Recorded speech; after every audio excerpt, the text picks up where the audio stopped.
जैसे छोटा भाई करके बोला था। क्या हो गया?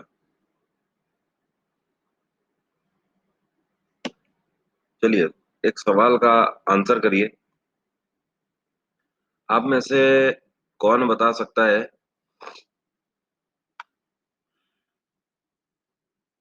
ये कौन व्यक्ति हैं जिन्होंने 1857 की क्रांति को ना ही पहला इंडिपेंडेंस मूवमेंट, ना ही वॉर ऑफ इंडिपेंडेंट और ना ही नेशनल इंडिपेंडेंस मूवमेंट बोला है? इनका नाम आप बता सकते हो? इनका नाम बता सकते हो?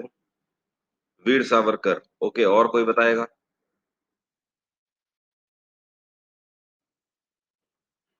और कोई बताएगा?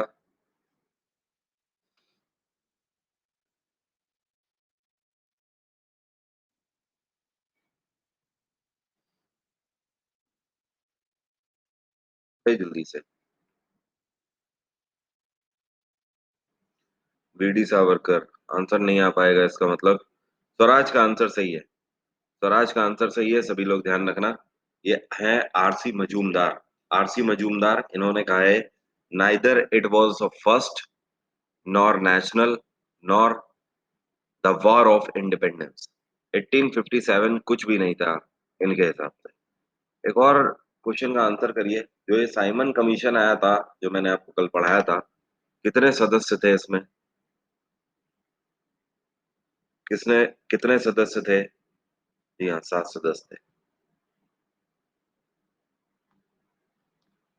चलिए, आज मैं क्वेश्चन ही लेता हूँ आप लोगों के। सीएचएसएल का एग्जाम होगा अगस्त में, बस ऐसे क्वेश्चन मत करिए। ऐसे क्वेश्चन बिल्कुल मत करिए। हमें कोई मूवी सजेस्ट कर दो हिस्ट्री टॉपिक पर, जिसे हम रिवाइज भी कर लें और कुछ सीख भी लें। आप एक मूवी देखिएगा पुरानी वाली, जोधा अकबर। अच्छी मूवी है। I am also a student, you should reply at least. Kavya, question tab में लिखिए। क्वेश्चन को क्वेश्चन टैब में लिख दीजिए। मेरी आपसे कोई दुश्मनी थोड़ी है। ऐसे क्यों आप बोल रहे हो? एक बार क्वेश्चन टैब में लिख दीजिए, या फिर दोबारा कॉपी पेस्ट करिए क्वेश्चन को। मराठा एम्पायर नहीं होगा यहाँ पर। यहाँ पर लोगों को मराठा एम्पायर इस बार नहीं चाहिए।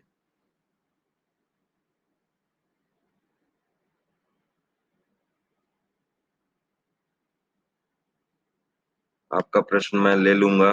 लिखिए लिखिए, प्रश्न लिखिए। जी हाँ, लक्ष्य मूवी देखी हुई है। आज केवल वार्तालाप होगी। एक बार नेबरिंग कंट्री करवा दो डिटेल में। निशांत, अगस्त के महीने में करवा दूंगा। 15 दिन और रुक जाइए, 15 दिन भी नहीं, 12-13 दिन बचे हुए हैं, रुक जाइए। ठीक है। बाल गंगाधर तिलक की डेथ का कॉज क्या था? कोई ये क्वेश्चन लेगा? अमृतांशु, आप ये क्वेश्चन लोगे? बाल गंगाधर तिलक की मृत्यु का कॉज क्या था? Can you please tell me? चलिए मैं बता देता हूँ, निमोनिया। आपसे ध्यान रखना, क्या था? निमोनिया। ठीक है। सभी लोग ध्यान रखना, बाल गंगाधर तिलक की मृत्यु कैसे हुई? निमोनिया से। कंट्री के प्रेसिडेंट और पीएम में बहुत कंफ्यूजन हो रहा है। ये तो कोई खास बात नहीं हुई। देखो, रिवीजन करते रहो, अपने आप चीजें सेट होने लगेंगी। केवल रिवीजन ही एक तरीका है, और जीएस में कोई खास तरीका नहीं है। लैक्टिक एसिड दोनों मिल्क और कर्ड में होता है, ठीक है, ओके। बट लैक्टोबैसिलस कर्ड में होता है, बिल्कुल सही है, वो बैक्टीरिया है। अगर क्वेश्चन आए दोनों ऑप्शन हो तो कौन सा अप्रोच? देखो मैं आपको बता देता हूँ ये क्वेश्चन आपसे कैसे पूछता है। जो आपका लैक्टिक एसिड है वो भी दोनों में होता है, और जो आपका ब्यूट्रिक एसिड है वो भी दोनों में होता है। जब आपसे लैक्टिक एसिड पूछेगा तो हमेशा ध्यान रखना, समझ जाना, specially he is asking for curd. लेकिन आपसे जब भी वो पूछता है एक दूसरा एसिड जिसका नाम है ब्यूट्रिक एसिड, क्या बोलते हैं? ब्यूट्रिक एसिड, तब आप समझ जाना मिल्क की बात कर रहा है। ठीक है। या फिर आपसे जब भी पूछे कि मिल्क में कौन सा मेनली एसिड पाया जाता है, तो आपका आंसर क्या होगा? Butyric acid. और जब भी आपसे पूछे कि मेनली लैक्टिक एसिड किसमें पाया जाता है, तो समझ जाना कर्ड की बात कर रहा है। समझ गए मेरी बात? मैं क्या करना चाहता हूँ, क्या कहना चाहता हूँ, समझ गए आप सभी लोग? What is the difference between viceroy and governor general? इसका आंसर आपको मिल जाएगा, यूट्यूब पे सर्च कर लीजिए, वरुण अवस्थी नाम डाल के। मैंने पूरा वीडियो प्रॉपर बनाया हुआ है, उस पर देख लीजिए। एसएससी जेई के लिए कोई न्यू पॉलिटी बैच होगा या पुराना वो लक्ष्मीकांत वाला बैच, देखना पड़ेगा। आप एक काम करिएगा भैया, कल से पॉलिटी स्टार्ट हो रही है, यहीं पर कर लीजिए। एसएससी जेई के लिए भी, ठीक है। कल से पॉलिटी स्टार्ट हो रही है, यहीं से कर लेना। चंद्रशेखर आजाद एल्फ्रेड पार्क में थे, ये इन्फॉर्मेशन ब्रिटिश को किसने दिया था? ये तो पता नहीं किसने दिया था। ये तो पता नहीं, लेकिन आरोप है कई सारे। आरोप कई सारे जवाहरलाल नेहरू के ऊपर है। बट ये मुझे नहीं पता कि किसने दी थी इन्फॉर्मेशन। 27 से भी स्टार्ट हो रहा है ना, हाँ, लेकिन वो मैं सजेस्ट इसलिए नहीं किया मैंने कि भाई जब कल से पॉलिटी यहाँ स्टार्ट हो रही है तो भाई वो वाला जो पहले हो रहा है वो कर लो, जिसका छूट जाएगा वो बाद में फिर से कर लो, उसमें क्या दिक्कत है, इसलिए बोला मैंने। इनका पूछना है सर गेटवे ऑफ इंडिया 1923 में बनकर तैयार हुआ कि 1924 में। सीक्वेंस में स्वराज पार्टी को 1923 लिखा एंड गेटवे ऑफ इंडिया को 1924 लिखा था। 1924 में बनकर तैयार हुआ है ये, स्वराज पार्टी 1923 में बनी। ठीक है, कोई कंफ्यूजन मत रखना, 1911 में गेटवे ऑफ इंडिया की स्थापना हो गई है और 1924 में बनकर तैयार हुआ है, 13 साल में। एयरपोर्ट करवा दो यूट्यूब लाइव पर, पक्का मैं करवा दूंगा। अच्छा, आप लोगों को आज का सेशन बता देता हूँ। हाँ, अभी मैं क्वेश्चन पूछ रहा हूँ, अभी आप लोगों के आंसर तो दे दूं पहले। आज रात में 10 बजे सेशन है, इसको देख लीजिए। आप लोग इस सेशन की डिमांड कर रहे थे, ये सेशन आज रात में 10 बजे अन अकेडमी लाइव पर। ओके।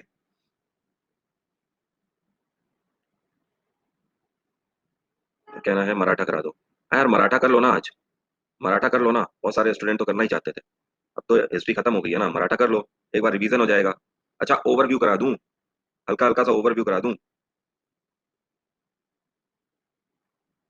अरे यार, आज ये जो सेशन है आज, इसका तो मेरे को टाइम चेंज करना पड़ेगा। नहीं नहीं नहीं, इसका टाइम नहीं चेंज करूंगा, ल्यूसेंट वाला पहले ही ले लूंगा। ल्यूसेंट का टाइम अभी एक बार चेंज कर दूंगा, ल्यूसेंट का शाम को 5 बजे ले ले रहा हूँ बस, ठीक है।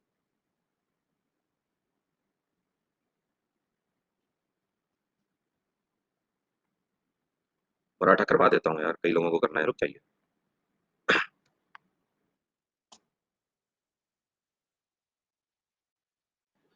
चलिए यार, आज क्या है हमारे सामने, छत्रपति शिवाजी महाराज, मराठा साम्राज्य। प्लस स्टूडेंट को यूट्यूब पर लेक्चर लेना इम्पोर्टेंट है क्या? नहीं, इम्पोर्टेंट नहीं है, ऐसा कुछ भी नहीं है। अन अकेडमी में इम्पोर्टेंट कुछ भी नहीं है, आपके लिए कंपलसरी कुछ भी नहीं है, आप जो मना है वो कर सकते हैं, आजाद हैं। ऐसा भी नहीं है कि आपको क्लास में बैठना है, जब तक चाहे तब तक क्लास में बैठिए, वरना घूम फिर के आ जाइए कहीं से भी। यही तो ब्यूटी है अन अकेडमी की। कोचिंग इंस्टीट्यूट में आप एक बार क्लास में बैठ गए तो टीचर बाहर नहीं जाने देते, यहाँ ऐसा नहीं है। आपके हाथ में दरवाजा, आइए जाइए जब मन करे, करिए मत करिए। वैदिक हो जाएगा मेरे भाई, और वैदिक कल ही हो जाएगा। कल हो सकता है मैं बाद में स्टार्ट करूं उसे, पॉलिटी को वैदिक पहले करा दूं, परेशान मत हो, वैदिक हो जाएगा। चलिए, मराठा एम्पायर को थोड़ा सा समझने की कोशिश करिए। मराठा एम्पायर जो ये हमारा है, भारत में हमारे कई सारे बड़े बड़े प्रोविंस हुए हैं, लेकिन भारत में जितनी पैठ मराठा एम्पायर ने बनाई हुई है, इतनी पैठ किसी ने भी नहीं बनाई हुई है। क्लास है कि टेक्निकल, 5 बजे क्लास है टेक्निकल की, तो 4 PM या 6 PM कर दीजिए। 6 PM कर देता हूँ, 6 PM पे लगा दूंगा या पहले लगा दूंगा, ठीक है आशीष, मैं ध्यान रखूंगा।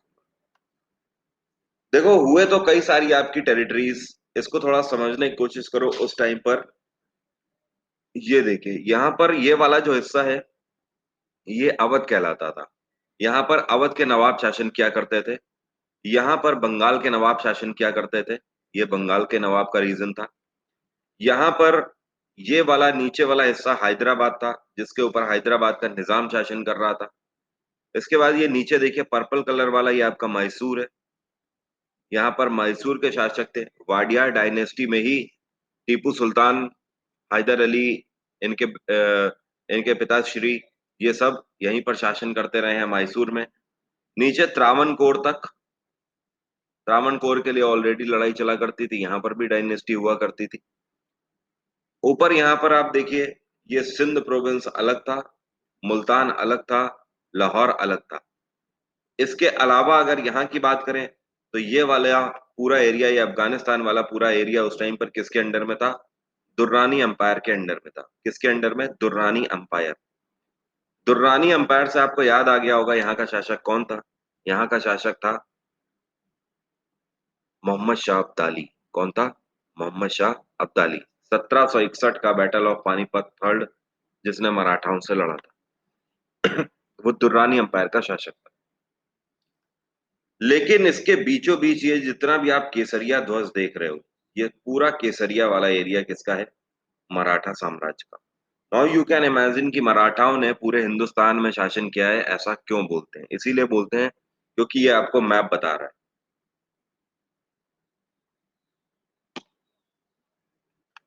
सबसे पहले हम लोग ट्री स्ट्रक्चर को समझेंगे मराठा कालखंड के। मराठा कालखंड जो आपका मेनली है ये चला है 1630 से लेकर 1818 तक। छत्रपति शिवाजी महाराज ने इसकी स्थापना करी थी और इन्हीं के साथ ये मराठा कालखंड स्टार्ट हो जाता है।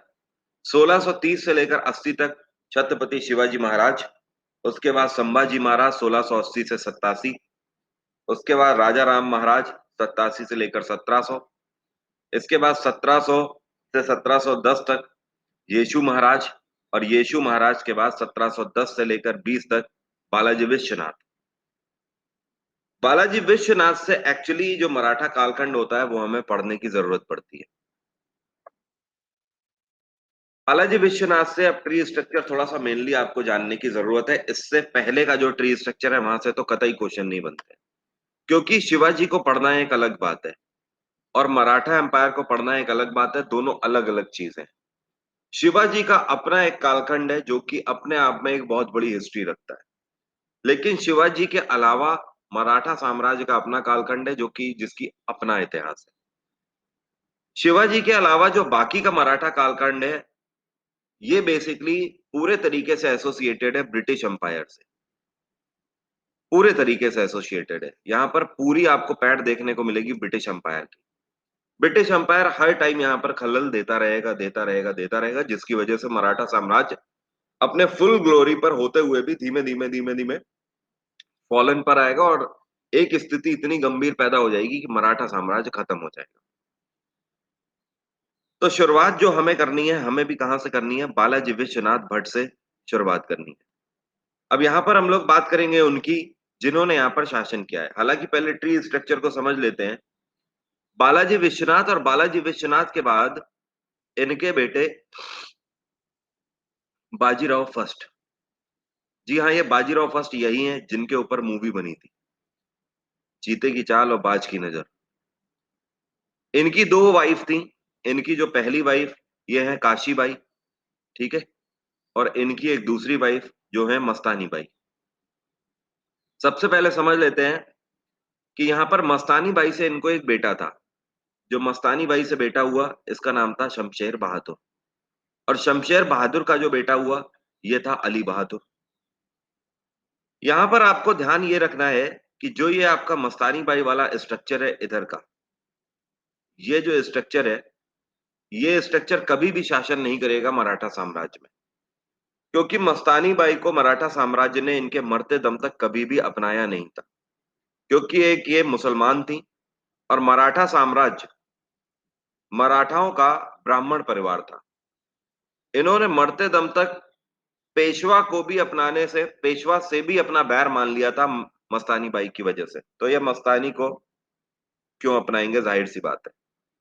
लेकिन आने वाले टाइम में एक टाइम ये बदला था कि मस्तानी बाई के बेटे शमशेर बहादुर और उनके बेटे अली बहादुर, इनको पूरी इज्जत और शान और शौकत के साथ दरबार में जगह मिली। हमेशा हमेशा इनको दरबार में मंत्रियों की जगह मिली है पूरी इज्जत के साथ, क्योंकि वो फिर एक टाइम बदल चुका था। लेकिन स्टार्ट में इन्होंने, जी हाँ, पेशवा ब्राह्मण कास्ट है। पेशवा एक गद्दी का नाम है केवल। पेशवा गद्दी का नाम है, ध्यान रखना, कंफ्यूज मत होना। मैं जब भी अब से जब तक मैं ये आपको पढ़ा रहा हूं, मैं जब भी पेशवा वर्ड बोलूं तो समझ जाना पेशवा पोस्ट का नाम है। ऐसे ही जैसे कि अरेबियन कंट्रीज में जो राजा उसको खलीफा बोलते थे, बाकी पूरे भारत में राजा बोलते थे, ठीक है। तो बाहरी लोग जो थे वो इनको भी राजा साहब बोलते थे, लेकिन मराठा कालखंड के अंदर में पेशवा ही बोलते थे।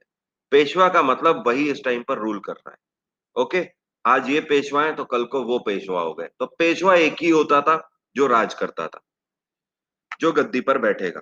तो इसको आप छोड़ दो, ये स्ट्रक्चर छोड़ दीजिए। ये स्ट्रक्चर कभी रूल नहीं करेगा, क्योंकि ये मस्तानी बाई के बेटे हैं, इस वजह से इनको कभी गद्दी तो मिल नहीं सकती है। ये चीज तो ध्यान रखना। अब इधर में आते हैं, बात करते हैं किसने किसने यहाँ पर शासन किया है।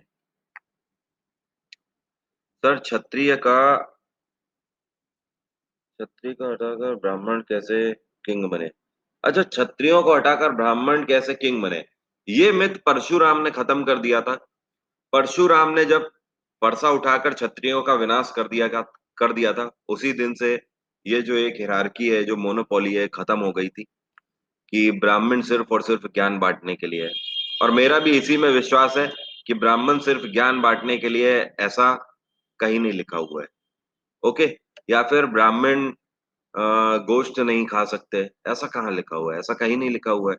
तो ये बनी बनाई बातें हैं। ये बनी बनाई बातें हैं, बिल्कुल सही। पुष्यमित्र भी तो ब्राह्मण था, वो भी तो शस्त्र चलाता था।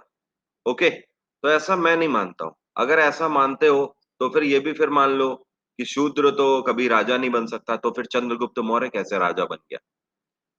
तो और क्षत्रिय केवल हथियार चलाएगा नहीं। आपका जो वर्ण है ये आपके कर्म पर डिसाइड करता है। आप जो काम कर रहे हो आपका वर्ण वही है। आप पढ़ा रहे हो तो आप ब्राह्मण हो। आप व्यापार कर रहे हो तो आप वैश्य हो। आप सेवा कर रहे हो तो आप शूद्र हो। आप हथियार चला रहे हो तो आप क्षत्रिय हो। That's it. ओके। तो ये सारे मिथ हमारे इतिहास के बहुत बड़े बड़े योद्धाओं ने खत्म कर दिए। जब हमारे इतिहास के बड़े योद्धाओं ने नहीं माना तो फिर हम क्यों हो उसे माने? और ये कहाँ लिखा हुआ है कि ब्राह्मण गोश्त को नहीं खाएगा या ये नहीं करेगा या वो नहीं करेगा? ये इस वजह से एक ट्रेंड बन गया है क्योंकि ब्राह्मण पहले केवल पूजा पाठ ही करते थे। तो अगर अब वो पूजा पाठ कर रहे हैं तो जाहिर सी बात है मंदिर में जाने से पहले मांस का भक्षण थोड़ी करेंगे। बात आ रही है समझ? ओके। इस वजह से। लेकिन आज की डेट में ऐसा नहीं है। आज की डेट में ऐसा नहीं है। मनुस्मृति में वही आपको बता रहा हूं। मनुस्मृति में जो कार्य हैं उनके प्रावधान लिखे हुए हैं, उनको गलत इंटरप्रेट मत करिए कि ब्राह्मण ये नहीं कर सकता। ये तो कहीं नहीं लिखा हुआ है, आज तक नहीं लिखा हुआ है। और ये भी कहीं नहीं लिखा हुआ है कि मुस्लिम नॉनवेज ही खाएंगे। ये भी कहीं नहीं लिखा हुआ है। आप पूरी कुरान पढ़ लोगे, पूरा हदीस पढ़ लोगे, कहीं नहीं लिखा हुआ है। इन सारी चीजों को हम लोगों ने जोड़ दिया है केवल।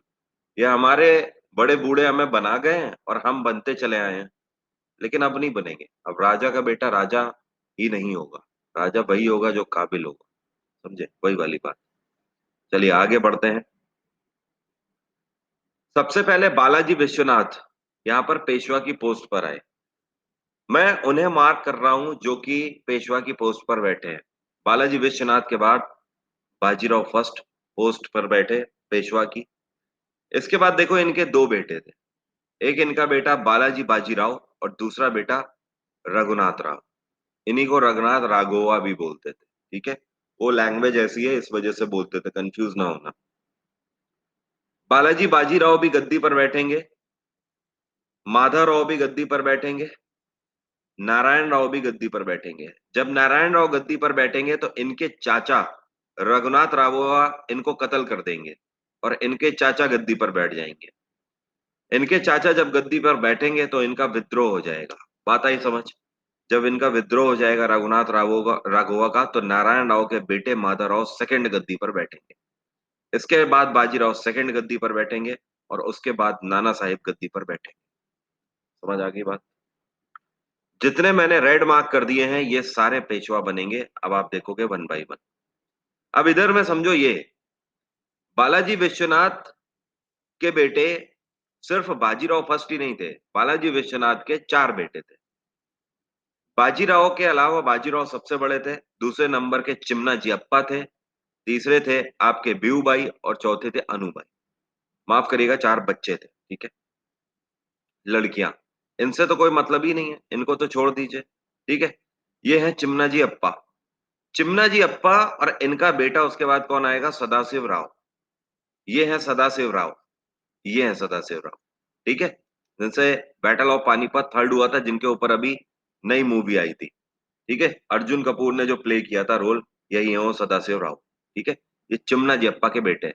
चिमना जी अप्पा कौन है? अगर आप लोगों ने बाजीराव मस्तानी मूवी देखी हो तो मैं आपको रिलेट करके बता सकता हूँ। बाजीराव के छोटे भाई, जब वो बोलते हैं कि खा खा भरपूर का चिमना जी, तो कहता नहीं है कि ये लड्डू क्यों, ये मिठाई किस बात की खुशी में? तो कहता है ना, हमने अपने बेटे का नाम शमशेर बहादुर रखा है। तो कहता है ना, आप अफसोस श्रीपंत, आपका निशाना चूक गया। तो कहता है निशाना नहीं चूका रे, रिश्ता बीच में आ गया। तो वही है चिमना जी अप्पा।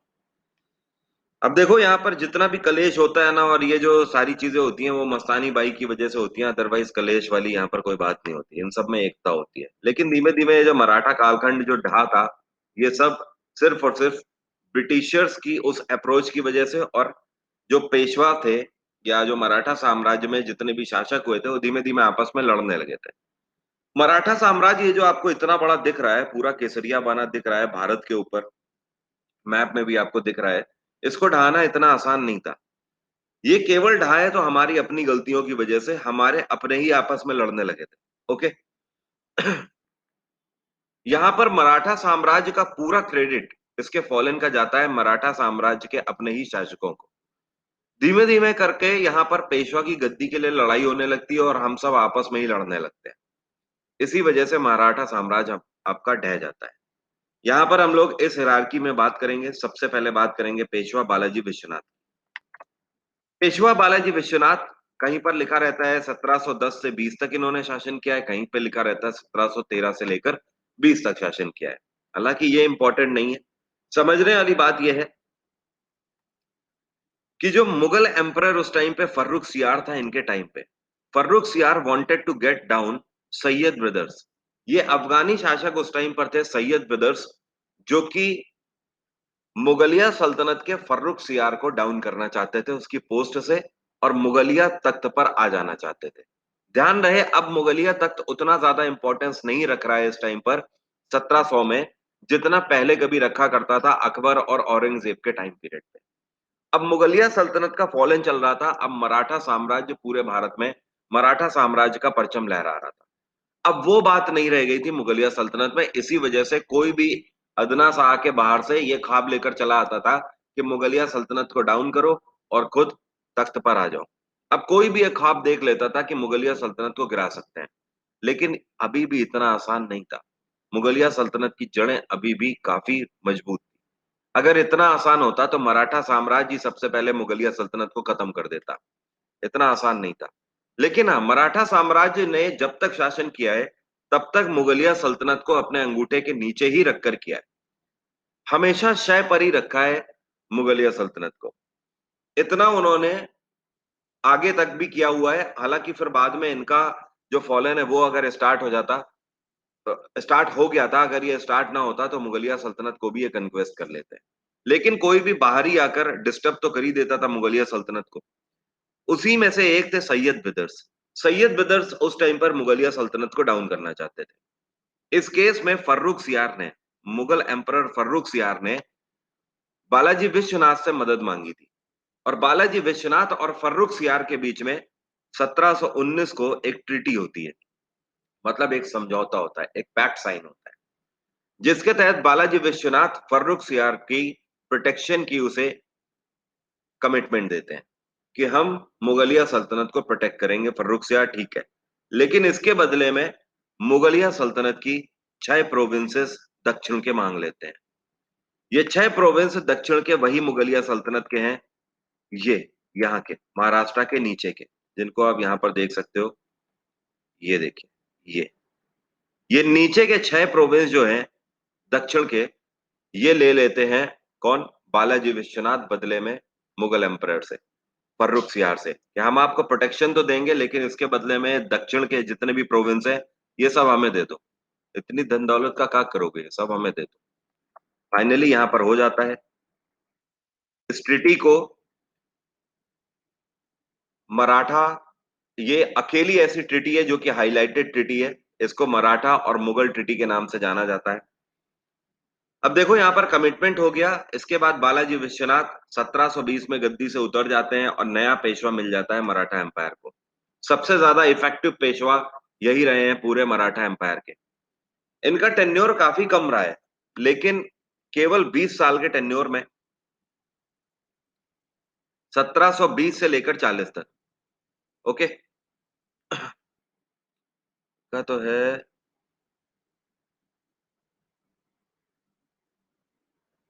किसकी बात कर रहे हैं? लिखा तो है, नहीं नहीं, उसको आप हटा दीजिए, वो लिखे पर मत जाइए, ठीक है? लिखे पर मत जाइए। जिन्होंने स्लाइड को हटा दीजिए, वो उसमें एरर है, इसी वजह से मैंने बोला। अब यहां पर एक चीज ध्यान रखना, जो 1720 से लेकर 40 तक, ये जो 20 साल का जो टेन्योर है, ये किसका टेन्योर है? बाजीराव फर्स्ट का टेन्योर है। He was the most effective Peshwa of the entire Maratha empire. सबसे ज्यादा इन्हीं के टेन्योर में मराठा एम्पायर ने एक्सपेडिशन हासिल किया हुआ है।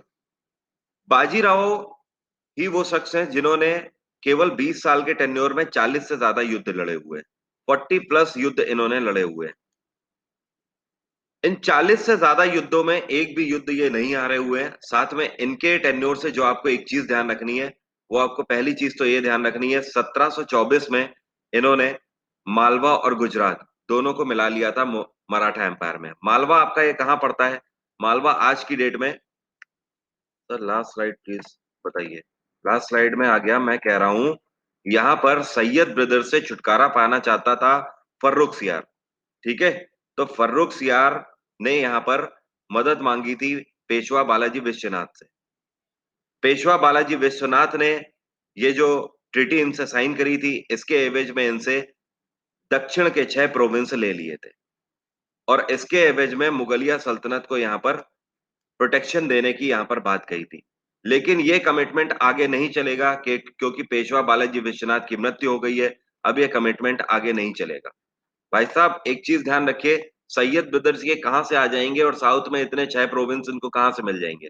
जब मैं कह रहा हूं तो जी हाँ, वही मैंने कहा ना कि उसको आप छोड़ दीजिए। ठीक है, वो गलती से टाइप्ड है, छोड़ दीजिए इसको। आगे बढ़ूं? Is it clear now? आगे बढ़ूं?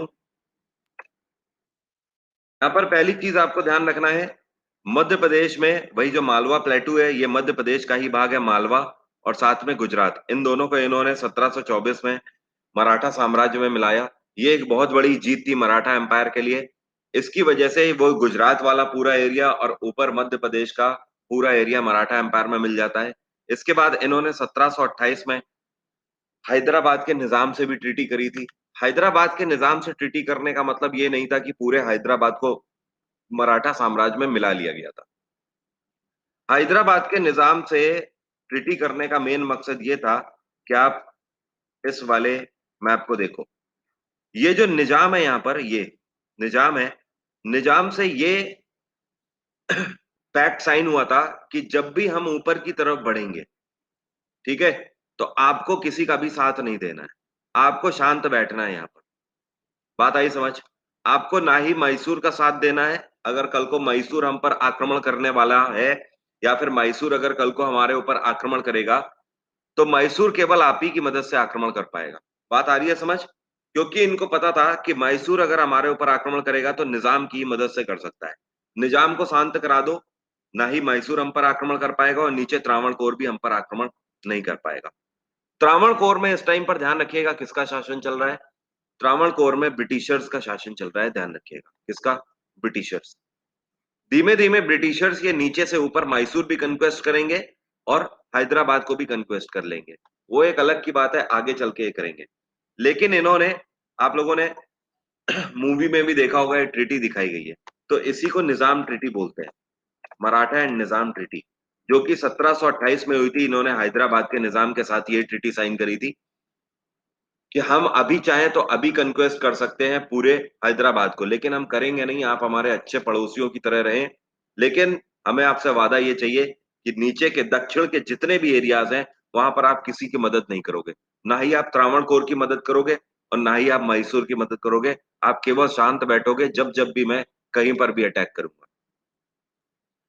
इसके बाद साथ में जो महाराष्ट्र के जितने भी प्रोविंस जो बचे हुए थे, उन सब की सूबेदारी मराठाओं के हाथ में आ गई थी। ये पहले निजाम के हाथ में थी। महाराष्ट्र, पूरे महाराष्ट्र की नहीं, महाराष्ट्र के कुछ एरियाज की, जो कि आंध्र प्रदेश की तरफ वाले एरियाज हैं, उन प्रोविंसेस की पूरी सूबेदारी निजाम के हाथ में थी। लेकिन इस ट्रीटी के साथ साथ निजाम उनकी सूबेदारी भी किसको दे देता है? मराठा एम्पायर को दे देता है। सूबेदारी का मतलब यह है कि मेरा ये एरिया है, इस एरिया की सूबेदारी मैंने आपको दे दी, तो आप आकर यहाँ पर शासन करोगे, आप ही इसको चलाओगे, बशर्ते आप कुछ अमाउंट ऑफ टैक्स हमें देते रहो। बात आ रही है समझ? मतलब संचालन इसका आप करोगे और कुछ अमाउंट ऑफ टैक्स आप हमें पहुंचाते रहोगे। दैट मीन्स कि आप इसके सूबेदार बन गए हो, आप ही के पास इसकी कंट्रोलिंग है। इसके बाद 1739 में ये जो मोहम्मद शाह है, जिसको रंगीला राजा के नाम से जाना जाता है, इनको किसने हराया? बाजीराव फर्स्ट ने हराया।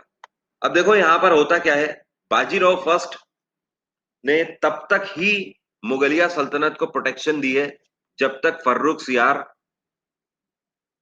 गद्दी पर था। फर्रुख सियार जैसे ही गद्दी से हटता है, मराठा साम्राज्य अपने वचन से भी हट जाता है, क्योंकि वचन फर्रुख सियार को दिया गया था, पूरे मराठा साम्राज्य को नहीं दिया गया था, इनका कहना था। इस वजह से अब हम जो मुगल एम्परर है, मुगल एम्पायर है, इसको हम किसी को प्रोटेक्शन नहीं देंगे, ये इनका कहना था। और उसके बाद मुगल एम्पायर से भी इनके मतभेद फिर से स्टार्ट हो गए थे।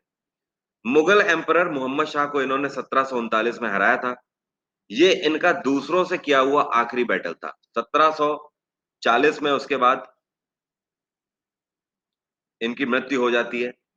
1740 में जो इनकी मृत्यु हुई होती है, उसका कॉज होता है फीवर। इनके इनको दिमागी बुखार हो गया होता है, जिसकी वजह से इनकी मृत्यु हो जाती है। अब यहां पर एक चीज आपको ध्यान रखनी है, जो मेन चीज आपको ध्यान रखनी है, 1739 में इन्होंने पोर्चुगीज को भी हराया था, पुर्तगालियों को हराया था। पोर्चुगीज को हराकर इन्होंने बेसिन, सेल्सेट, इन दोनों को भी मराठा एम्पायर का पार्ट बना लिया था। बेसिन और सेल्सेट, ये दोनों, बेसिन का आइलैंड और सेल्सेट आइलैंड की बात हो रही है, ये जो महाराष्ट्र रीजन के पास है, या फिर ये वही सेल्सेट आइलैंड है, आप बोल सकते हो, जिसके ऊपर मुंबई बसा हुआ है। ये पूरा एरिया भी इन्होंने मराठा एम्पायर में मिला लिया था, और इसी के साथ पूरा महाराष्ट्र पर पैठ सिर्फ और सिर्फ मराठाओं की हो गई थी इनके जाने से पहले। सेल्सेट आइलैंड आपको कहीं पर बाहर से नहीं दिखेगा, ये वाला पूरे हिस्से की बात हो रही है, समझ गए? इस पूरे हिस्से की बात हो रही है। ये पूरा जितना भी महाराष्ट्र है, पूरे प्रोविंसेस अब इनके कंट्रोल में थे। गोवा पार्ट नहीं है, ध्यान रखिए। गोवा पार्ट कभी भी किसी का नहीं होगा पोर्चुगीज को छोड़कर। गोवा से पोर्चुगीज को कोई नहीं हटा पाया है, ये दिमाग में अपने फीड कर लो। गोवा से कभी भी ब्रिटिशर्स ने भी पोर्चुगीज को नहीं हराया है, जो कि हमेशा सबके ऊपर राज करते थे। ठीक है, गोवा पर सिर्फ और सिर्फ पोर्चुगीज का ही कब्जा रहेगा, वो भी 1961 तक रहेगा, लगातार हमारी आजादी के बाद तक रहेगा। इसके बाद 1740 में इनकी मृत्यु हो जाती है। इनके बाद इनका बेटा बालाजी बाजीराव आ जाता है, जो कि 21 साल शासन करता है, 1740 से लेकर 61 तक। He was accepted the terms and conditions of Mughal. आप देख रहे हो, यहीं से थोड़ा सा आपको कमजोर दिखने लगेगा मराठा एम्पायर। जैसे ही बाजीराव की मृत्यु हो जाती है, बाजीराव की मृत्यु होने के बाद बालाजी बाजीराव इनके बेटे आते हैं। और अभी तक बाजीराव जब तक गद्दी पर थे, तब तक मुगल्स के ऊपर इन्होंने लीड बना रखी थी। इवन मुगल शासक मोहम्मद शाह को इन्होंने हटाया भी था। लेकिन जैसे ही इनका बेटा आता है, तो जैसे ही तख्ता पलट होता है, बालाजी बाजीराव को मुगल्स की कंडीशन माननी पड़ती है, और जो मालवा होता है वो इनके हाथ से निकल जाता है। मालवा इनके हाथ से निकल जाता है, कैसे निकल जाता है? जब मृत्यु होती है बाजीराव की, तो मालवा अपने आप को इंडिपेंडेंट डिक्लेयर कर देता है। वो कहता है कि हम एक पूर्ण स्वतंत्र तरीके से शासन करेंगे। लेकिन मालवा पर कब्जा हो जाता है मुगलों का। मुगल जानते होते हैं कि बहुत ज्यादा दिन तक हम भी मालवा को संभाल नहीं पाएंगे। जब मराठा नहीं संभाल पाए, तो हम भी कैसे संभाल लेंगे? हमारा तो ऑलरेडी फॉलन चलता है। मुगल्स बड़ी चालाकी के साथ क्या करते हैं, सौदा कर लेते हैं। वो कहते हैं, आप एक काम करो, मालवा की सूबेदारी आप ले लो, मालवा पूरा आप संभालो, हमें इसमें हर 3 सालों में एक बार टैक्स चाहिए होगा। 3 सालों में एक बार टैक्स, जाहिर सी बात है, हाथ से निकल रहा था मालवा, मालवा को फिर से लेने की बजाय और कोई चारा नहीं था। अपने ही मालवा के लिए बालाजी बाजीराव को फिर से मुगल्स के साथ उनके टर्म्स एंड कंडीशंस मानने पड़ते हैं, और टैक्स के बिहाफ पर मालवा की सूबेदारी फिर से अपने हाथ में ले लेते हैं। इसके बाद इन्होंने 1741 में कर्नाटक को भी सक्सीड कर लिया।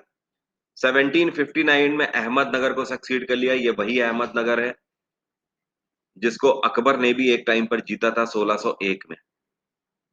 माफ करिएगा, अहमदनगर 1599 में, चांद बीवी जहां की शासिका थी। 1760 में इसके बाद रघुनाथ राव ने के द्वारा अब्दाली पर अटैक किया गया था। ये ध्यान रखिएगा, 1760 ये वही वाला है जहां पर 1761 का बैटल ऑफ पानीपत हल्ट हुआ था, जिसकी बात कही गई थी। 14 जनवरी 1761, ये वही बैटल है पानीपत हल्ट जिसको बोलते हैं, जो कि दिल्ली से करीब 100 किलोमीटर दूर पानीपत में हुआ था। ये जो बैटल था, ये रघुनाथ राव और अहमद शाह अब्दाली के बीच में हुआ था। हालांकि ये मॉनिटरिंग और कंट्रोलिंग में किसके लड़ा गया था? सदाशिवराव भाऊ के। एक बार फिर से स्ट्रक्चर देखो, ये देखो ट्री स्ट्रक्चर, आपको समझ आ जाएगा। बात हो रही है यहाँ पर बालाजी बाजीराव की, ठीक है। बालाजी बाजीराव इस टाइम पर उम्र में छोटे थे सदाशिवराव भाऊ से। तो सदाशिवराव भाऊ ने अपने भाई की तरफ से, ये इनके कजिन है, अपने भाई की तरफ से इन्होंने बैटल लड़ा था। लेकिन युद्ध में राजा के तौर पर यही थे। कौन? बालाजी बाजीराव। ये बैटल इनके मॉनिटरिंग में लड़ा जाता है और फाइनली मराठास ये बैटल हारते हैं। किससे हारते हैं? अहमद शाह अब्दाली से बैटल हारते हैं। अहमद शाह अब्दाली कहां से आया था? ये दुर्रानी अंपायर का शासक था, अफगानिस्तान से आया था। अहमद शाह अब्दाली इससे पहले भी भारत आ चुका था। ये जब भी आता था भारत, यहाँ के मंदिरों में लूटपाट करता था, यहाँ की गलियों में लूटपाट करता था, और इसको शय मिलती थी यहाँ के मुगलिया शासकों से। यहाँ के मुगलिया शासकों से मिला हुआ था, और मुगलिया शासकों, एक टाइम पर आप देख रहे हो, जब भी मैंने आपको मुगल एम्पायर पढ़ाया हुआ है, एक दौर था अकबर के टेन्योर वाला, और एक दौर ये था अकबर के टेन्योर में कोई भी बाहरी शासक आक्रमण नहीं कर पाता था, और एक आज का टेन्योर बन चुका था जब मराठा अंपायर के ही खिलाफ जो मुगलिया शासक थे, वो दुर्रानी अंपायर से मदद लिया करते थे, मतलब अब्दाली जैसे के शासकों से मदद लिया करते थे। ओके। तो इनको यही नहीं पता था, मुगल एम्पायर इतना बड़ा था, इनको यही नहीं पता था इस टाइम तक कि अपने ही भारत में आप आक्रमण कराने के लिए किसी थर्ड पार्टी की मदद ले रहे हो। भले ही आप मराठाओं के ऊपर आक्रमण कर रहे हो या किसी के ऊपर, अगर आप आक्रमण कर भी रहे हो तो आप अकेले आक्रमण करते।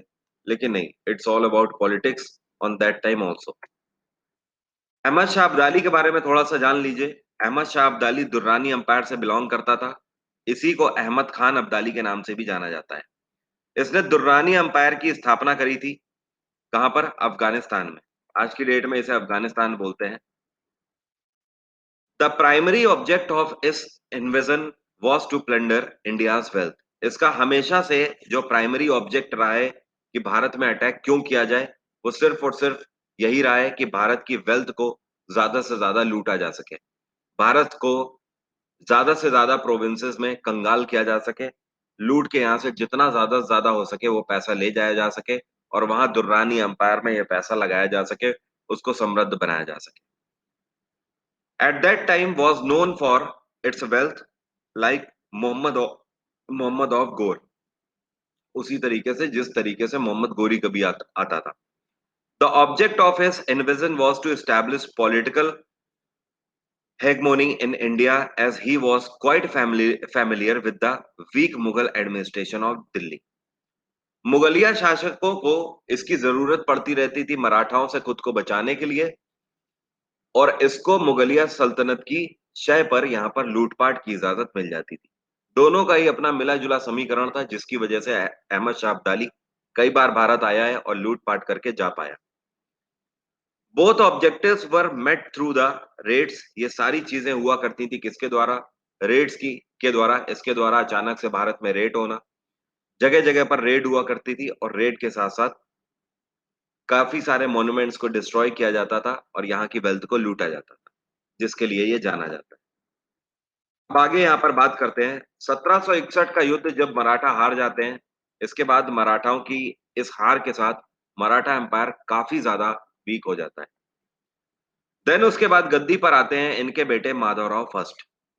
माधवराव फर्स्ट 1761 से लेकर 72 तक केवल शासन करेंगे, 11 साल तक ये शासन करेंगे।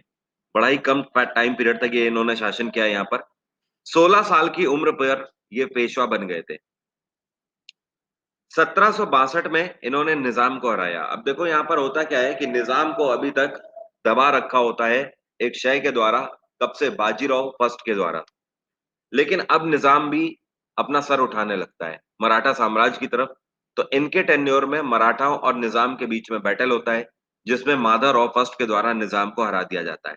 और 1762 में जो हैदराबाद है, हैदराबाद के कई प्रोविंसेस पर मराठाओं के द्वारा कब्जा किया जाता है। अभी भी आप देख रहे हो मराठा साम्राज्य की अच्छी पैठ चल रही है माधवराव फर्स्ट के टाइम पीरियड तक भी।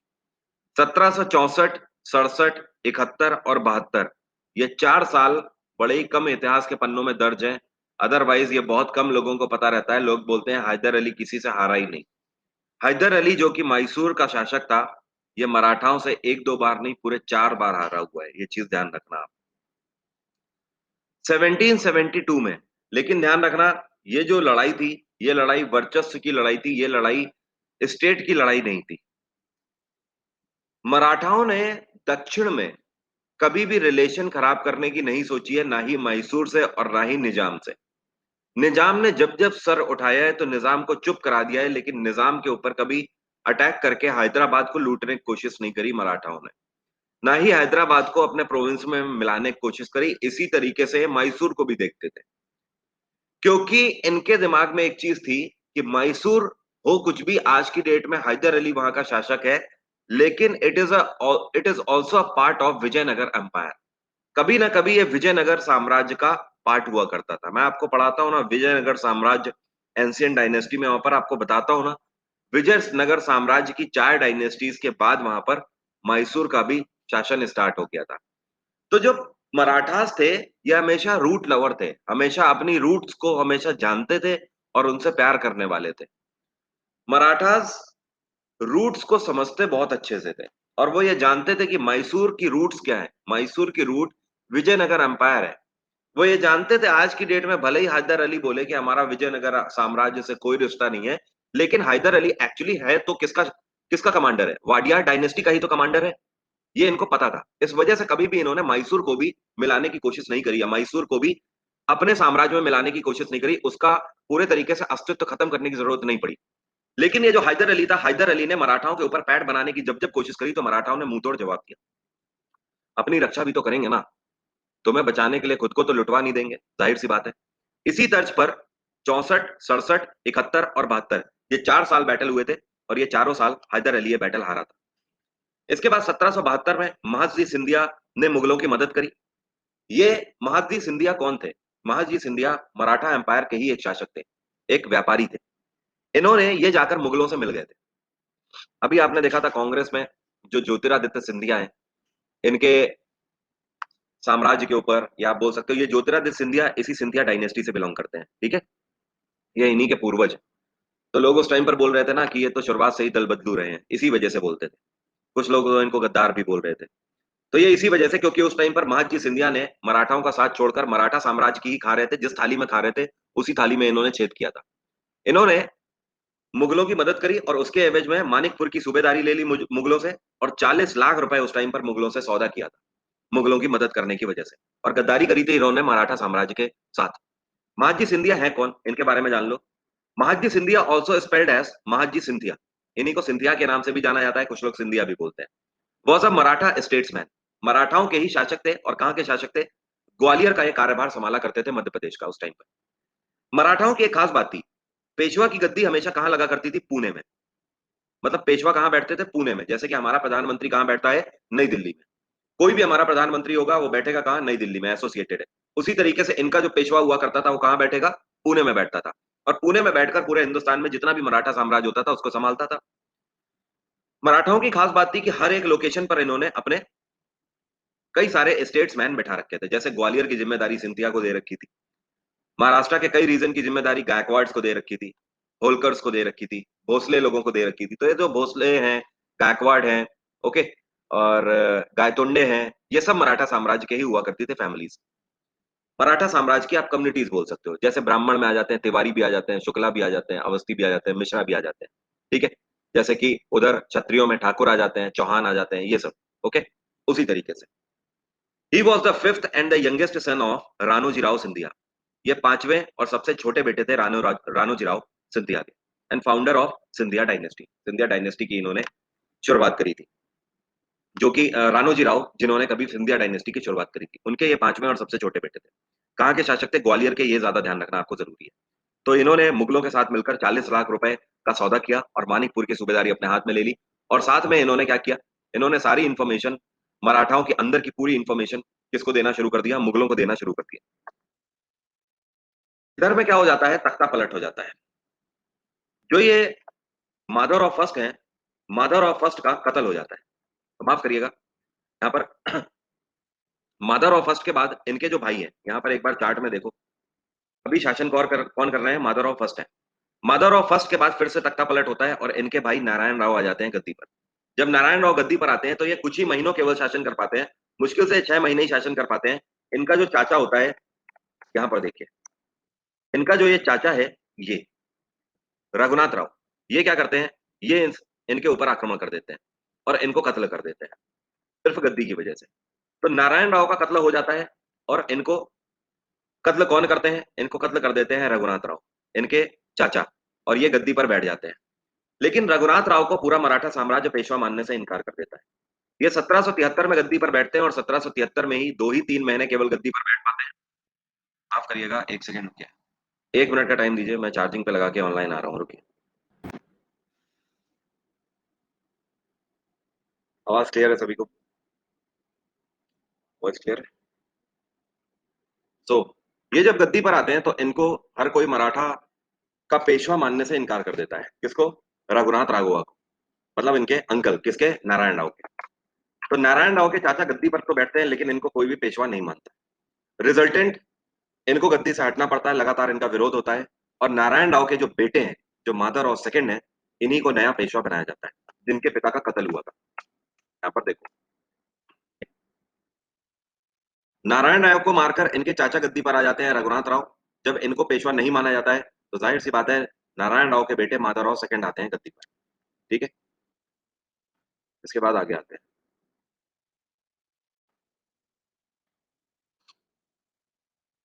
सर आपने शिवाजी से स्टार्ट क्यों नहीं किया? क्योंकि मूवीज देखने का क्या फायदा, हमें एग्जाम निकालना है ना, और we are preparing for SSC, not for UPSC. Raghunath Raghava has signed a Surat treaty. यहाँ पर जो आपको मेन चीज ध्यान रखनी है वो आपको ये ध्यान रखना है कि रघुनाथ राघवा ने एक सूरत ट्रीटी करी थी, किसके साथ? ब्रिटिशर्स के साथ, 1775 में, अगेंस्ट मराठा एम्पायर। ये रघुनाथ राघवा कौन है? यही चाचा, नारायण राव का, जिन्होंने तख्ता पलट किया। अब ये गद्दारी पर उतर आए थे क्योंकि इनका विरोध कर दिया गया और इनका विरोध होने के बाद इनको शासन तो करने नहीं दिया गया। तो इन्होंने क्या किया? इन्होंने भी अपने ही मराठा एम्पायर के खिलाफ ब्रिटिशर्स की मदद करने के लिए सूरत की ट्रीटी साइन करी। ओके, नारायण के चाचा, जी हाँ, अभी तो बताया ना, ये देखिए, नारायण राव। नारायण राव, कुछ ही महीने इन्होंने शासन किया तो नारायण राव को मार दिया ना इनके चाचा ने। वही तो कह रहा हूं, नारायण राव को इनके चाचा ने मार दिया ना, रघुनाथ राव ने। रघुनाथ राव गद्दी पर बैठे तो लोगों ने रघुनाथ राव को नहीं माना शासक। जब लोगों ने रघुनाथ राव को शासक नहीं माना तो नारायण राव के बेटे माधवराव सेकंड आए गद्दी पर। ठीक है, तो इनका जो ये चाचा है नारायण राव का, जिसने मारा था, जो जिसे गद्दी पर एक्सेप्ट नहीं किया गया पेशवा के तौर पर, इसने क्या किया? जाके ब्रिटिशर से जाकर ये मिल गया और इसने ब्रिटिशर से जाकर मराठा एम्पायर के खिलाफ ही सूरत ट्रीटी साइन करी। कब? 1775 में साइन करी। लेकिन मराठाओं के इस टाइम पर हितैषी कौन थे? नानाजी फडणवीस। क्या बोलते थे इनको? नानाजी फडणवीस।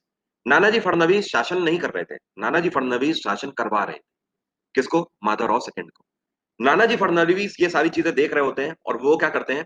ये भी उस टाइम पर गवर्नर जनरल वारेन हेस्टिंग से क्या करते हैं? पुरंदर की संधि साइन करते हैं। ये पुरंदर की सूबेदारी ब्रिटिशर्स को देते हैं और उसके एवज में क्या कराते हैं? सूरत ट्रीटी को कैंसिल करवा देते हैं।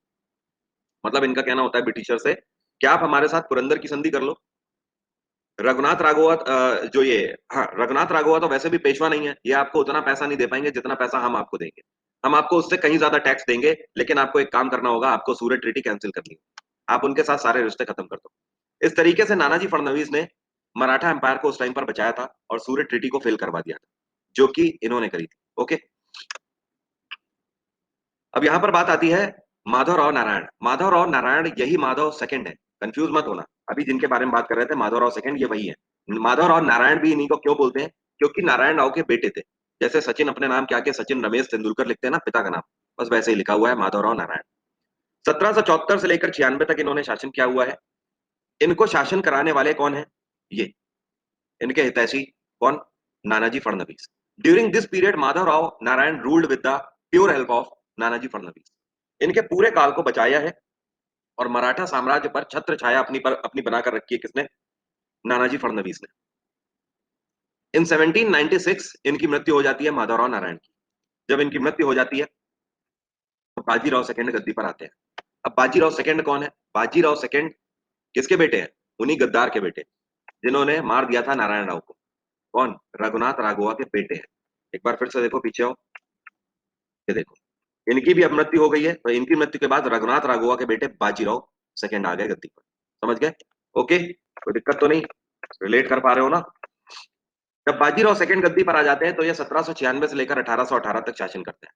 एक्चुअली इन्हीं का कार्यकाल बिल्कुल आखिर कार्यकाल माना जाता है। इसके बाद जो नाना साहेब गद्दी पर आएंगे वो तो केवल नाम के लिए गद्दी पर आते हैं। यहीं से मराठा साम्राज्य आपका खत्म हो जाएगा। होता क्या है कि यहां से फॉलन स्टार्ट हो जाता है मराठा साम्राज्य का। आपने देखा कि 1796 में मृत्यु हो गई किसकी? माधवराव की मृत्यु हो गई, और इनकी मृत्यु के 4 साल बाद ही नानाजी फडणवीस की भी मृत्यु हो जाती है। इधर नानाजी फडणवीस की 1800 में मृत्यु होती है, और इधर मराठा साम्राज्य में पहली बार एक ऐसा सिनेरियो देखने को मिलता है जो कि पहले कभी देखने को नहीं मिला था। सिंधिया, भोसले, गायकवाड़, ये जितने भी आपस में कम्युनिटीज होती हैं, ये सब आपस में लड़ जाती हैं। और किसके लिए? टेरिटरीज के लिए लड़ जाती हैं, जमीन के टुकड़ों के लिए आपस में लड़ जाते हैं।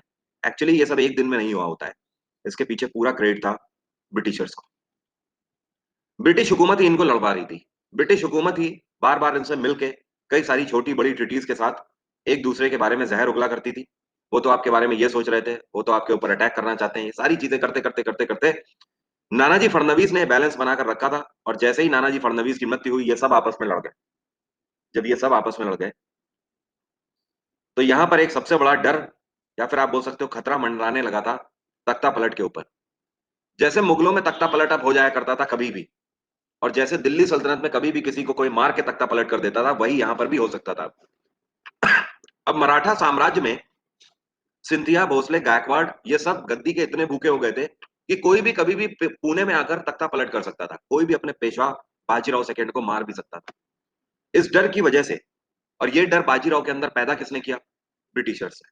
ब्रिटिशर्स ने इनको बोला कि देखो, सिंधिया, भोसले, गायकवाड़, ये सब तो आपस में लड़ रहे हैं, और अब आप जो हो, आप सिक्योर तो हो नहीं। आप खुद सोचो, ये सब जब आपस में लड़ रहे हैं टेरिटरीज के लिए, तो आप तो पेशवा की गद्दी पर बैठे हुए हो, आपके पास इन्हीं का तो सपोर्ट है। आप इनके सपोर्ट से कहीं पर भी आक्रमण कर देते थे। लेकिन अब ये खुद आपस में लड़ रहे हैं, अब आप आक्रमण तो छोड़िए, अब आप अपनी पेशवा की गद्दी तक नहीं बचा पाओगे। बाजीराव के दिमाग में चिंता सताने लगती है किसकी? कि पेशवा की गद्दी को सिक्योर करें तो करें कैसे। Finally treaty of Bassein sign होती है, किसके और किसके बीच में? मराठाओं और ब्रिटिशर्स के बीच में। ट्रिटी ऑफ बेसिन के तहत जो बाजीराव सेकंड होते हैं, ये ब्रिटिशर्स की मदद लेते हैं, और ब्रिटिशर्स आर्मी को पुणे में रुकवाते हैं पेशवा की गद्दी की हिफाजत के लिए। वो भी किससे हिफाजत करनी है? सिंधिया, भोसले और गायकवाड़ से। मतलब वही बात हो गई कि यार,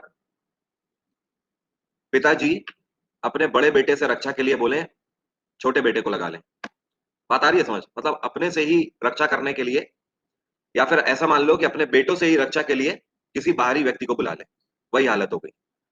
मराठा साम्राज्य के पेशवा बाजीराव सेकंड अपने ही लोगों से खुद की रक्षा के लिए ब्रिटिशर्स को रुकवा लेते हैं अपने पुणे पर। पुणे में ब्रिटिश आर्मी रुक जाती है हजारों की तादाद में, और चारों तरफ से शनिवार वाड़ा, जो कि इनकी कैपिटल होती है, शनिवार वाड़ा की हिफाजत भी अब कौन कर रहा होता है? ब्रिटिशर्स आर्मी कर रही होती है। इससे बुरे दिन क्या हो सकते थे मराठा एम्पायर के लिए? ये वही ब्रिटिश आर्मी थी जिस जो कि हमारी रक्षा तो कर ही रही थी, मतलब मराठाओं की रक्षा तो कर ही रही थी। इवन मराठा साम्राज्य को इसे पालना भी पड़ता था। दिल्ली के हजारों की तादाद में जो ब्रिटिश सेना होती थी, इसका खाना पीना कराना भी किसकी जिम्मेदारी थी? मराठा एम्पायर की। दिन दूना रात चौगुना पैसा लग रहा है, और किसकी सिक्योरिटी में? दूसरों की सिक्योरिटी में, एक्चुअली खुद की सिक्योरिटी में नहीं। आपने देखा ब्रिटिशर्स ने कितनी चालाकी से उधर इन सबको लड़वाया, और कितनी चालाकी से उसके बाद बाजीराव सेकंड के दिमाग में फीड किया कि आपके अपने ही आपके खिलाफ कभी भी गद्दी में तख्ता पलट कर सकते हैं। तो इसके लिए आप करोगे क्या? इसके लिए आपको क्या करना होगा? सिक्योर करनी होगी अपनी पोस्ट। और हम लोग तो क्या है? हम लोग तो बिजनेस पर्सन है, हमें आर्मी की क्या जरूरत है? हमारी आर्मी आप रख लो। ओके। ये वही आर्मी थी जो कि कभी घुसने में कांपती थी मराठा एम्पायर के अंदर। ये वही आर्मी थी जिसने कभी बैटल में सामना करने की हिम्मत नहीं करी थी मराठा एम्पायर से। लेकिन आज वही आर्मी उनके सर पे जाके बैठ चुकी थी पुणे में, सिर्फ अपनी टैक्टिक्स की वजह से। इन्हीं की वजह से ब्रिटिशर्स जाने जाते थे। इन्हीं टैक्टिक्स की वजह से, इन्हीं पॉलिटिकल गेम्स की वजह से ब्रिटिशर्स ने आधे वर्ल्ड पे कब्जा किया है।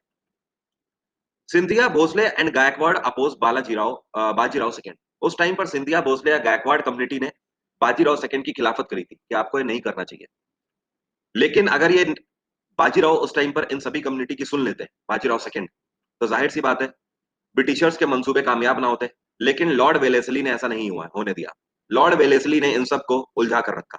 ये सब बालाजी, ये सब बाजीराव सेकंड से कभी भी उस तरीके से मिल ही नहीं पाए। ना ही इनके बीच में कोई भी इस तरीके की मीटिंग होने दी। इनको उलझा कर रखा कि ये लोग दूर रहे बाजीराव सेकंड से। ये लोग बाजीराव सेकंड से जितना दूर रहेंगे, ब्रिटिशर्स आर्मी पुणे में उतना ही ज्यादा पास जाती जाएगी। 1818 में जब इनकी मृत्यु होती है तो गद्दी पर आते हैं नाना साहिब। जब नाना साहिब गद्दी पर आते हैं, तो नाना साहिब जब गद्दी पर अपने आप को पेशवा बुलाने लगते हैं और लोग इनको पेशवा बोलने लगते हैं, तो अचानक से एक दिन ब्रिटिश हुकूमत आती है साम्राज्य में और इनके सामने इनको पेशवा ना बोल के राजा जी बोलती है। जब इनको पेशवा ना बोल के राजा जी बोला जाता है, तो नाना साहिब बोलते हैं चौंक कर कि आप हमें पेशवा बोले, हम पेशवा हैं मराठा एम्पायर के। तो ब्रिटिश अधिकारी इनके ऊपर हंसते हैं और बोलते हैं कि हमने पेशवा की गद्दी को ही खत्म कर दिया। पेशवा की गद्दी अब रही कहाँ राजा साहब? पेशवा की गद्दी तो चली गई। पेशवा की गद्दी हमने खत्म कर दी है।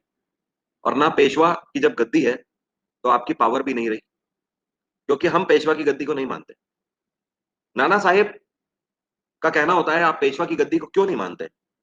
आपकी तो ट्रिटी ऑफ बेसिन हुई थी ना, और वो भी बाजीराव सेकंड से। ट्रिटी ऑफ बेसिन के तहत आपने इस बात को प्रूव किया था और इस बात पर आपने हस्ताक्षर किए थे कि आप पुणे को सिक्योरिटी दोगे अपनी आर्मी से। तो ब्रिटिश एम्पायर इनके ऊपर हंसता है और इनको बोलता है, वो जो ट्रिटी हमारी हुई थी, वो बाजीराव सेकंड से हुई थी। वो ट्रिटी हमारी आपसे नहीं हुई थी। इस वजह से अब ना ही पेशवा की पोस्ट रहेगी और ना ही आपकी पावर रहेगी। नाना साहेब को पेशवा मानने से इनकार कर दिया जाता है, पेशवा का तख्त खत्म कर दिया जाता है। नाना साहेब जब तक सोचते-सोचते कि इनको पुणे से हटाया जाए, तब तक ज़मीन के पैरों तले ज़मीन निकल चुकी थी। क्योंकि पूरे पुणे में जहाँ पर भी नज़रें उठा के देखो, चाहे रोड पर देखो, चाहे किलेबंदी पर देखो, हर जगह लाल यूनिफ़ॉर्म में ब्रिटिश इंडिया के सोल्जर ही थे। चारों तरफ ब्रिटिश इंडिया के ही सोल्जर ही सोल्जर। मराठाओं को ढूँढना मुश्किल हो रहा था उस टाइम पर अंदर अपने सोल्जर। ये कंडीशन थी। फाइनली नाना साहेब केवल एक कठपुतली बन के रह जाते हैं। उसके बाद नाना साहेब 1818 से लेकर 1857 के बीच में कई सारी अर्जियां देते हैं ब्रिटिश हुकूमत को। कई सारे लेटर लिखते हैं। 3 से 4 लेटर इन्होंने लिखे थे। पांचवा आखिरी लेटर था 1857 से पहले। इन सभी लेटर्स में इन्होंने दो ही मांगे करी थी कि आप हमें पेशवा की गद्दी चलिए मत दीजिए। आपने हमें पेशवा मानने से इनकार कर दिया। माफ करिए। पहले जो दो लेटर थे उसमें इन्होंने पेशवा की पोस्ट की मांग करी थी और साथ में पैसे की मांग करी थी, मतलब पेंशन। इनका कहना था हमारे पास पैसा नहीं है, आप हमारी पेंशन बांध दीजिए। नाउ यू कैन इमेजिन कि जिसे पेशवा होना चाहिए था मराठा साम्राज्य का, वो पेंशन की डिमांड कर रहा था, पैसे पैसे को मोहताज हो रहा था ब्रिटिश हुकूमत के सामने। ब्रिटिश हुकूमत ने इनकी कोई भी कंडीशन नहीं मानी, ना ही पेशवा की पोस्ट की ताकत देने की कंडीशन मानी और ना ही इनकी पेंशन बांधी। आखिरी टाइम 1857 का से पहले का तब आने लगा जब इन्होंने पेंशन की डिमांड खत्म कर दी थी और इनका कहना था एटलीस्ट हमारी पगड़ी की इज्जत रखिए और हमें पेशवा नाम दे दीजिए केवल। हमारे लोगों के बीच में हमारा अपमान ना हो, हमारा पेशवा नाम वापस दे दीजिए बस। ब्रिटिश हुकूमत ने कभी भी इनको पेशवा नाम भी वापस नहीं दिया। कुछ भी नहीं मिला इनको। नाउ यू कैन से कि बड़ी दयनीय स्थिति हो चुकी थी, बड़ी बुरी स्थिति हो चुकी थी। लॉर्ड डलहौजी जो कि 1853 के टाइम पर आप जिसको याद करते हो, इंडियन रेलवे जिसने चलाई थी, लॉर्ड डलहौजी ने इनकी सारी रिक्वेस्ट 1857 से पहले वही था, उसने इनकी सारी रिक्वेस्ट फाइनली एक बार फिर से डिनाइड कर दी थी। उसके बाद 1857 की क्रांति हो जाती है, वहां पर मैंने आपको पढ़ाया हुआ है। यही वो नाना साहिब हैं जिन्होंने कानपुर से रिवोल्ट किया था और इनके साथ इन्हीं के दरबार में तात्या टोपे हुआ करते थे। तात्या टोपे साहब ने कालपी से ये रिवोल्ट किया था। नाना साहिब के बारे में पता नहीं लगता है 1857 की क्रांति के बाद ये कहाँ गए। कुछ लोगों का कहना था वहीं पर इन्होंने जान दे दी थी, अपनी प्राण दे दिए थे ब्रिटिश हुकूमत के सोल्जर से लड़ते हुए। कुछ लोगों का कहना है कि ये सेफली नेपाल चले गए। जब कानपुर में रिवोल्ट खत्म हुआ, सारी चीजें दबा दी गई, तो उससे पहले ये नेपाल निकल चुके थे। हालांकि कभी भी इनका जो शव है वो बरामद नहीं हुआ है। नाना साहेब की जो टॉम्ब है ये कानपुर के बिठूर में बनी हुई है, ध्यान रखिएगा। ठीक है। इस तरीके से मराठा साम्राज्य का पतन हो गया। मराठा साम्राज्य में चिराग जलाने के लिए भी कोई भी नहीं बचा। नाउ यू कैन से कि देखते ही देखते ये सारी चीजें, इतने बड़े एम्पायर से ये सारी चीजें अगर हो गई, शून्य हो गया, बिल्कुल जीरो में विलीन हो गया मराठा साम्राज्य। और आज की डेट में भी आप देख रहे हो महाराष्ट्र में जो जितने भी मराठास हैं, मराठा कम्युनिटी, वो 93% कम्युनिटी बिलो पॉवर्टी लाइन है। क्या बोल रहे हैं? एक क्वेश्चन था, एक उसमें लिखा था कि अच्छा, तात्या टोपे को पूरा पढ़ने दो। तात्या टोपे को उनके फ्रेंड ने बीट्रिक किया था। देखो इक्वेशन उस टाइम पर ऐसे बना करते थे कि कभी ना कभी जिनसे हमारे रिश्ते हो रहे थे वो सारे जाके ब्रिटिश हुकूमत से मिल रहे थे। ऑल्दो जो आपने पढ़ा है वो आपने बिल्कुल सही पढ़ा है, और इसके इसमें जो इन्फ्लुएंस था वो पूर्णता बैकएंड से ब्रिटिश हुकूमत का था। ब्रिटिश हुकूमत की वजह से ये सारी चीजें हो पाई थी। सर आप पोर्चुगीज एंड ब्रिटिशर्स के बारे में नहीं पढ़ाओगे? जी हाँ मनीषा, मैं नहीं पढ़ाऊंगा। बिल्कुल, वो हमारे कोर्स का पार्ट नहीं है। इसीलिए मैंने आपको पीडीएफ दे दी है। आप लोगों के कहने पर मैंने आपको कल पीडीएफ दे दी है। उस पीडीएफ में सारी ट्रीटीज हैं और सारे बैटल्स हैं ब्रिटिश इंडिया के। मैं ब्रिटिश इंडिया पढ़ा तो दूं, लेकिन कुछ नहीं, केवल टाइम खराब होगा। एक भी क्वेश्चन उससे आपको नहीं मिलेगा। लेकिन हाँ, ब्रिटिश इंडिया से जो भी क्वेश्चन एसएससी बनाता है वो ट्रीटी से भी नहीं बनाता है, लेकिन बैटल से कई बार बना देता है। तो उस पीडीएफ को जरूर देख लेना। पीडीएफ इसी कोर्स में अपलोडेड है ऑलरेडी। जाकर अपडेट सेक्शन में देखिए, मिल जाएगी। मैंने कल ही अपलोड करी है। तो ये सारी चीजें अगर पॉसिबल हो पाई तो दो वजह से पॉसिबल हो पाई। पहली चीज, ब्रिटिश हुकूमत की का ये जो कनिंग माइंडसेट, पॉलिटिकल माइंडसेट जो कि खेला गया मराठा एम्पायर के साथ। और उससे भी बड़ी जो कमी थी वो ये थी, मराठाओं में आपस में विश्वास ना होना। जब अपने ही अपनों से लड़ते हैं तो यही कंडीशन होती है, और मराठा साम्राज्य में अपने ही अपनों से लड़ गए थे। अदरवाइज ये मराठा साम्राज्य को कंक्वेस्ट करना ब्रिटिश हुकूमत के हाथ में नहीं था। ये ब्रिटिश हुकूमत मान चुकी थी। ब्रिटिश हुकूमत तो बीच में ब्लाइंड गेम्स कर रही थी। वो ब्लाइंड गेम धीमे धीमे सच होने लगे और धीमे धीमे इनका पैतरा सही पड़ गया। आप लोगों ने 25 क्वेश्चन लिख दिए हैं। रुकिए मैं एक एक करके क्वेश्चन लेता हूँ। सर मराठा एम्पायर करा दो, हो गया है। एक कोर्स स्टेट पीएससी लेवल के क्वेश्चन का भी सर सीएचएसएल एग्जाम के बाद हुआ तो भी चलेगा। सीएचएसएल एग्जाम हो जाने दो, अक्टूबर में करा दूंगा नागराज। एक बार सितंबर में याद दिला देना, अक्टूबर में लॉन्च कर दूंगा। बंगाल के कौन से दो पार्ट किए गए थे? East Bengal and west Bengal. जो ईस्ट बंगाल था, जो कि आज की डेट में बांग्लादेश कहलाता है, उस टाइम पर वो ढाका कहलाता, और वेस्ट बंगाल उस टाइम पर कलकत्ता कहलाता। 1905 में इसका विभाजन हुआ था। यूट्यूब पे, यूट्यूब 2002 गुजरात पर ले आना 10 मिनट का। अच्छा 2002 गुजरात, वो क्या मतलब है? मुझे गालियां खिलवाएंगे क्या आप लोग? सर एंशियंट में Indus valley civilization, Buddhism, Jainism and ancient dynasties ही पढ़ना है क्या बस? और क्या पढ़ेंगे इसके अलावा राठौर साहब? एंशियंट डायनेस्टी में इसके अलावा क्या पढ़ेंगे? एक वेदास पढ़ेंगे। वैदिक पीरियड अभी मैं पढ़ा दूंगा। वैदिक पीरियड की एक क्लास लाऊंगा। इसके अलावा बता दीजिए एंशियंट में और है क्या? लक्ष्मीबाई कब आई थी? लक्ष्मीबाई 1857 की क्रांति में ही थी। इन्होंने पार्ट लिया था, और ये झांसी में ब्याही गई थी, और ये नाना साहिब की ही तरफ से थी, ध्यान रखिएगा। लेखपाल की जीएस स्कोर से कवर हो जाएगी? जी हाँ कवर हो जाएगी, लेकिन ध्यान रखिएगा लेखपाल अगर आपको निकालना है अभिषेक, तो आपको एग्रीकल्चर पढ़ना पड़ेगा। एग्रीकल्चर अच्छे से पढ़ना पड़ेगा। एग्रीकल्चर की एक बुक ले लीजिए, अलग से किताब आती है। रबी की फसल, खरीफ की फसल, और किस तरीके से एग्रीकल्चर लोन होते हैं, जमीनों की माप किस में करी जाती है, हेक्टेयर, बटाई क्या होती है, बीघा क्या होता है, ठीक है।